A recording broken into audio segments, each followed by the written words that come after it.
For all of you people that are challenged in math, for all of you parents that have children that are struggling, or maybe not even struggling, but you would like to give them some help, and for those of you who want to survive out there in public against the bad guys, we've got the perfect guest for you, and it's going to be Henry Nguyen, and he specializes in these areas. And if you stay tuned, you're going to hear some very interesting concepts, and you're going to find out that he might be somebody that you want to talk to take care of these little problems that you have in math and little problems that you might have in defending yourself. Stay tuned.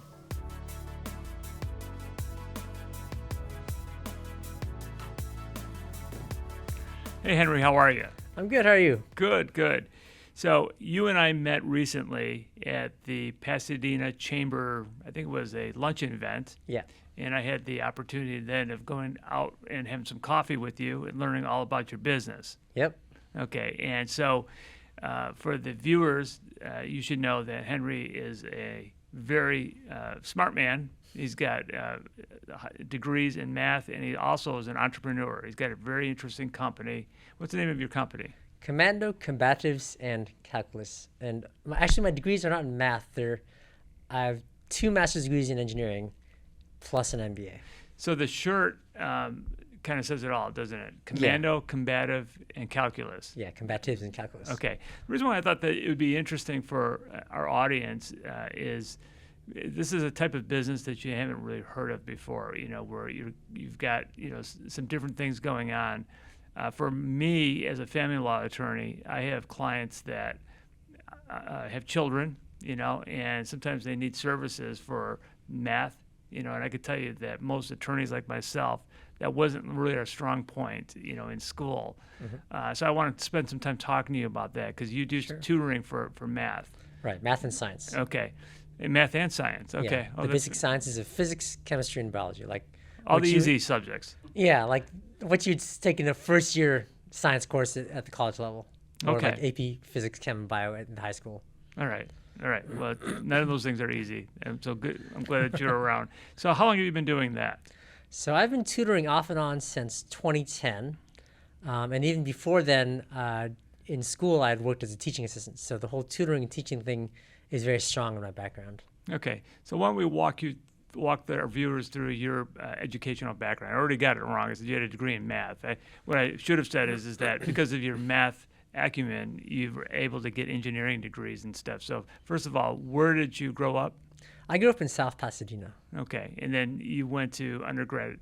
At UC Riverside, University of California, Riverside. Okay. 4 years over there? Well, it actually took me 6 years to finish my bachelor's degree because I kept changing my major. Okay. Well, there's nothing wrong with that. I used to live in Riverside, so it's it's a really good UC. Then from there, where did you go? Right after I finished undergrad, I went to Tohoku University in Sendai, Japan, for my first Master of Engineering degree in electrical and communication engineering. Okay, that was the part that I really piqued my interest when I heard that you went over there and got that type of when you were over there, was it English speaking or? The engineering portion of the entrance exam was in English because it was for international students. The Japanese portion was in Japanese, of course. Yeah. And then once I passed that exam, I became a fully enrolled master's degree student, at which point all the coursework was in Japanese. Wow.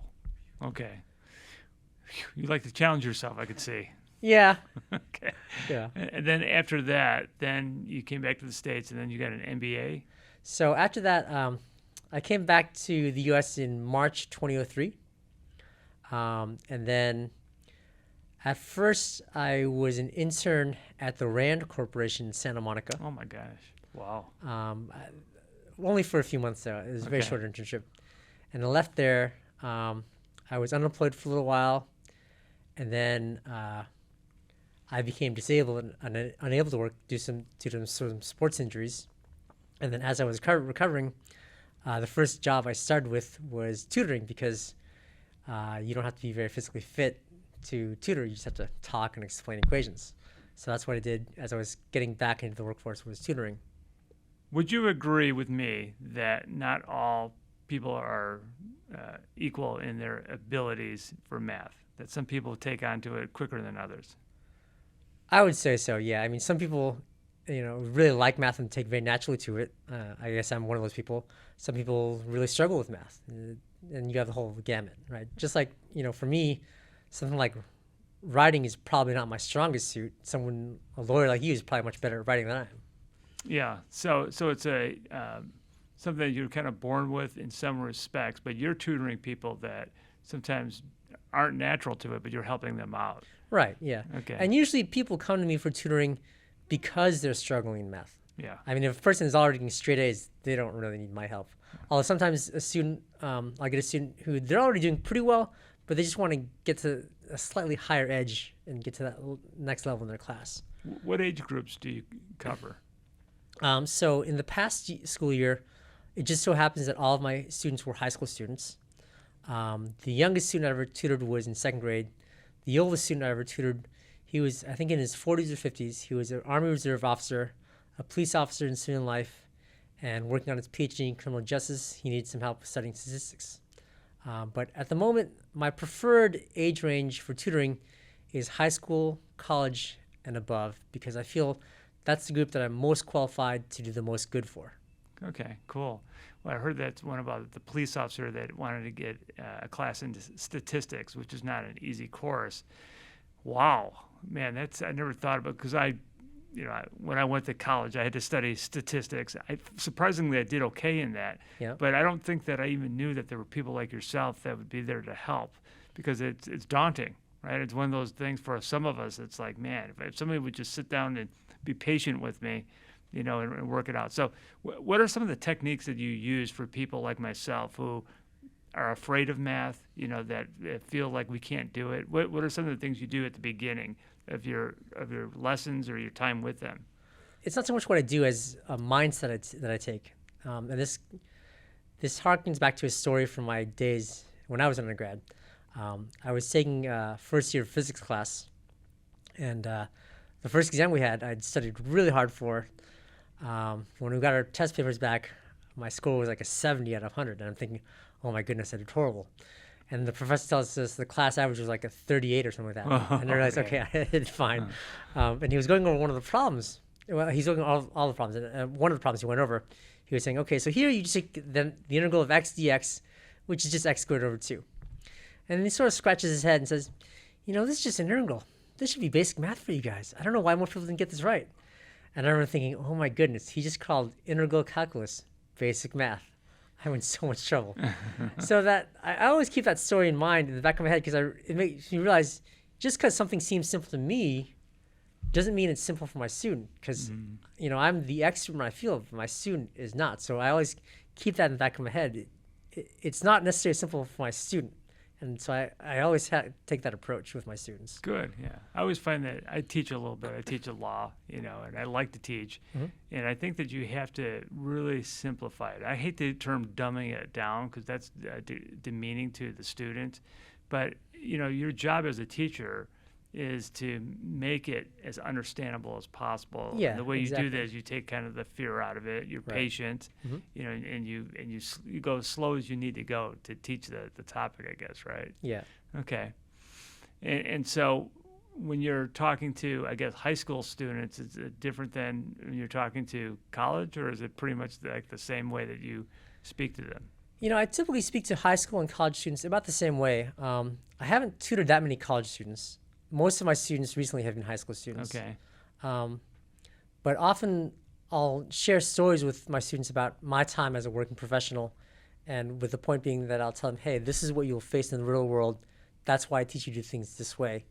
And that's why I feel that's the age group I'm most qualified to help, because that kind of message, I think, resonates more with the older crowd, whereas someone like who's in first and second grade, they're still so far removed from reality that this kind of messaging won't really impact them that much. Yeah, I remember you and I talking about that when we had coffee, that you like to use the real world approach to, you're teaching people. Right.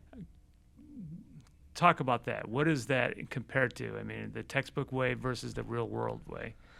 So some of it's just stories to illustrate some of the difficulties they'll face when they enter the working world. For example, one of the things I often encourage my students to do is try and look things up for themselves rather than relying too much on me. Like when I was an application engineer, there was a senior engineer assigned to train me. And after I'd been there a few months, every time I asked him a technical question, he'd say, "Hey, Henry, you've been here 3 months already. Look it up and figure it out for yourself."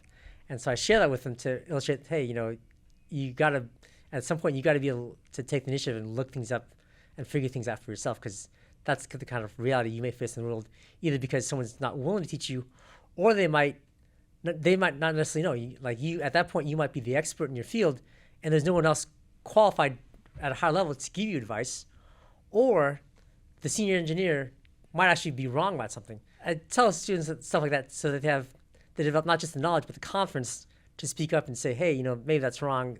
I think this might be the right answer instead. That's cool. You're teaching them how to solve problems Yeah. in a literal way and a figurative way. I mean, it's the problems, the math problem, but it's also about how to work through this stuff and be resourceful and things, right? Yeah. That's really cool that you do that. And tell me, do you have any success stories without naming names that you talk to us about? Yeah, one of the biggest success stories I have, one of the first kids I ever tutored in math and science, beginning back when he was in middle school. He is now an engineer at Applied Materials after having been an engineer at Northrop Grumman for several years. Congratulations. Yeah, and another student, I tutored him in math, and while I was tutoring, we were talking one day, and he said he wanted to join the Marines, and so I told him, oh, you know what, I'll teach you self-defense, and I'll give you the military discount if you like. And he said, okay. So I also taught him self-defense, and I'm proud to say he is now a U.S. Marine. Cool. Probably the biggest satisfying thing that teachers have is when students come back to them. I know that, personally. I mean, when I went back to my high school, my favorite teacher, it was actually one of my coaches that I'd go back, and it was like a father to me, and stuff. But you always see that, that teachers, that are good get students that return to them and they're thankful and they feel bonded with it. I imagine since you've been doing this for many years, you have people return to you and say thanks, and that they make you feel good about what you're doing. Yeah, and it is nice hearing those success stories from my students. Absolutely. That's cool. Yeah. Cool. So now you're talking about this interesting thing about self-defense, and we talked a little bit about that. You know that I'm a former police officer. Mm-hmm. You also know that I'm a MMA junkie as far as watching. I don't get on the mats. I mean, I'm too old for that, and my knees wouldn't hold out, but I love watching that. And so, I think that we kind of connected partially because of that as well. So how did you get started in that? So as a kid, I watched movies like The Karate Kid starring Ralph Macchio and Pat Morita, as well as stuff like Bloodsport starring Jean-Claude Van Damme. And, movies like that made me think, wow, martial arts is so cool. My first time actually practicing martial arts was when I was an exchange student in Hong Kong. I joined the Tai Chi Club. Later on, during my last semester at UC Riverside, all my classes were done, so I was just basically waiting to graduate. So in the mornings, I would go to the university gym and weightlift and go running, and in the evenings, I'd take karate classes. And when I went to school in Japan, I joined the karate club and the Aikido club. Although, unfortunately, after a few months, I had to quit because I had to focus on my studies, which is kind of ironic. I went to Japan and had to quit practicing martial arts. Later on, I discovered World War II Combatives when I was doing Google search online for different fighting systems. And I thought, hey, this is perfect for me. Simple, quick to learn. It doesn't require any acrobatics or super flexibility to kick real high.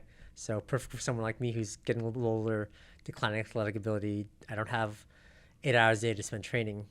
So I focused on the World War II Combatives. And along the way, I did a lot of reading and doing Google search for some other stuff. So I've added to the curriculum some techniques that I've taught to CIA officers, U.S. Army Special Forces, U.S. Marines, and Navy SEALs. And this is all stuff that's in the open literature. I mean, like, a lot of times people claim, ooh, I have these secret techniques. It's like, no, it's not secret. You can just find it if you just do a diligent Going search. back to the resourcefulness, okay? You've opened the book and you self-taught, right? Yeah. How cool. So that's interesting, World War II combatives. So you always wonder about that when you see like, why these guys, how are they able to fight hand in hand without going through 10 years of, karate or something like that? It's because there were more practical ways of teaching some of that stuff, right? Yeah, it was, so the World War II combatives originates with, one of the main originators is W.E. Fairbairn, William Ewart Fairbairn. He was the Shanghai police commissioner in the pre-war era. And at the time, Shanghai was a very rough and dangerous port city. So he had studied stuff like judo and jiu-jitsu, I believe, and he distilled it to take the simplest and most effective techniques, and he taught that to the Shanghai police so that they would have a way to deal with the levels of violence they were facing from the criminal element in the city. And then when World War II broke out, he offered to teach his fighting method to the Allied commandos. Interesting. Yeah, I think I told you when I was a police officer in the academy, we learned things like how to take guns away from people and some interesting self-defense techniques. So with regard to your school, how do you combine the two, the calculus and the combative? Well, actually, most people who come to me for one or the other. Okay. So most people, either they come to me for tutoring or they come to me for self-defense. There have been a few people who came to me for both. But those two cases are more the exception rather than the rule. Most people come to me either for tutoring or for self-defense lessons. Okay. And do you break your days of the week for one or the other, or is it split days, or how do you do it? I just schedule in people wherever I can find a mutually convenient time for both of us. Okay. When you do the tutoring, do you go to them or they come to you? So for the tutoring, normally I prefer to meet at like a local coffee shop because it's in public and I like to have an IC while I tutor. Sometimes I'll meet the student in their home, and if I do meet them in their home, I have a rule that an adult family member, like a parent, must be present in the home at all times while I'm there with the student. Good. This is for any students that are younger than 18. Yeah. And that's just pretty much standard in the education field for working with minors. Yeah. And then the combatives, I think you told me you go to a park. Yeah, I normally teach the combatives at Alhambra Park because it's a nice wide open space. I just bring my equipment there and we practice. How cool. And with this combatives, how long do people stay with you normally? I think the longest anyone's ever stayed with me was maybe about 3 or 4 months. Okay. Some people, they just try the free lesson and I never see them again. That's happened. Although most people who try the free lesson do stick around for more. It just depends on who it is. Yeah. It's of how much time they want to put into it and all Yeah. that. I wonder if you can talk about some basic philosophies that people should know about self-defense and how you could help them with not being accosted in public or something like that. Well, 2 things I often tell people keys to staying safe is 1, keep your eyes and ears open, and 2, use your head. Don't let fear, ego, pride, or anger override your better judgment, which can be especially a problem for guys because we tend to have big ego, right? If someone challenges us, we're up for a fight. So it's important to tell people that, don't let your ego drive you into a bad situation. Yeah. Well, that makes sense. And then keeping your eyes and ears open, like I know, especially with the younger generations, people tend to walk around, distracted by their cell phones, and that's just making you an easy target. And so I tell people, keep your eyes and ears open, pay attention. I never thought about that. All these people you see on the street walking with their heads down, looking at their phones, they're a target out there. Yeah, because you're not paying attention, so it'd be easy for someone to just come up behind you and bash your head and take your wallet or whatever. Yeah. Yeah, cool. So do you teach practical things like that to your students as well as the techniques? Yes, I do. Although most of the lesson time is spent on the fighting techniques, there's some situational exercises where I pretend that I'm an unknown, and as I approach them and I'm talking to them, they have to decide, do they just try and talk me down, do they hold me back, or do they have to strike? And so that conditions them to be able to make those kind of decisions under stress. Cool. Well, it's a great service. I mean, we live in a dangerous society in some respects. I mean, if you're in the inner city and you're walking, having some basic self-defense or survival techniques really is important. Yeah. So I'm glad there's people like you. So how can they find you? So you can do a search on Yelp for Commando, Combatives and Calculus, or you can go to my website. It's kind of a mouthful. It's basically the full business name, Commando, Combatives and Calculus.com. And that's my website. Well, Henry, thank you very much for joining us. Thank you. This was very informative, and I hope that those of you who are in need of math, tutoring, or if you've got children, like a lot of my clients do, then they're not doing well in those math classes. Now you've got a resource here, somebody that's proven to be good at it. And then, of course, if you want to protect yourself out there, you've got another resource as well. Thank you for joining us, and we'll see you next time. Thank you, Henry.